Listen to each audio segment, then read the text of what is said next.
Des matières plastiques rencontrées à des coins de la ville, des inondations répétitives au quotidien, c'est l'homme l'agent déclencheur. Par ses négligences vis-à-vis de son environnement, c'est une dégradation de l'environnement qui s'illustre chaque jour. Ces dangers sont liés d'abord à l'agriculture parce qu'on ne peut plus, les sols deviennent arides, puisqu'il n'y a plus de transfert de l'eau dans le sol. Un second cas, c'est un problème d'assainissement des villes. Les bouteilles plastiques, comme on le sait, bouchent la plupart des voies de canalisation des villes et entraînent inéluctablement des inondations. À l'occasion de la 36e journée mondiale de protection des droits des consommateurs, l'Association camerounaise des consommateurs d'énergie, de l'eau, des autres biens et services divers et de la protection de l'environnement a retenu ce 19 mars à Yaoundé pour une conférence débat autour du thème « Lutte contre la pollution plastique ». Le plastique est un élément dangereux pour l'environnement. Plastique qui constitue des toxiques pour l'environnement et pour la santé humaine et celle des animaux.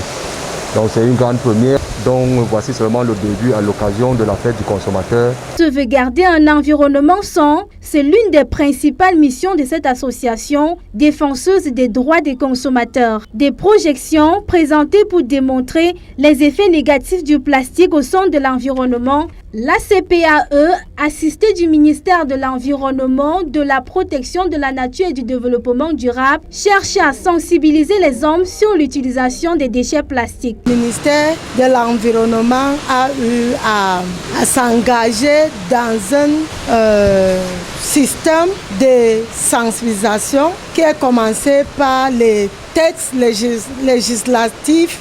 Et aussi, elle organise les plateformes, elle organise les activités avec les différents parties prenantes au niveau stratégique. La CPAE a pour mission de rassembler, de protéger les consommateurs, mais aussi de promouvoir la qualité des produits mis à la disposition des consommateurs. Et avec cette sensibilisation qu'elle a initiée ce jour, elle compte poursuivre son activité dans toutes les autres collectivités territoriales décentralisées du Cameroun. La rue ou les mélanger avec des autres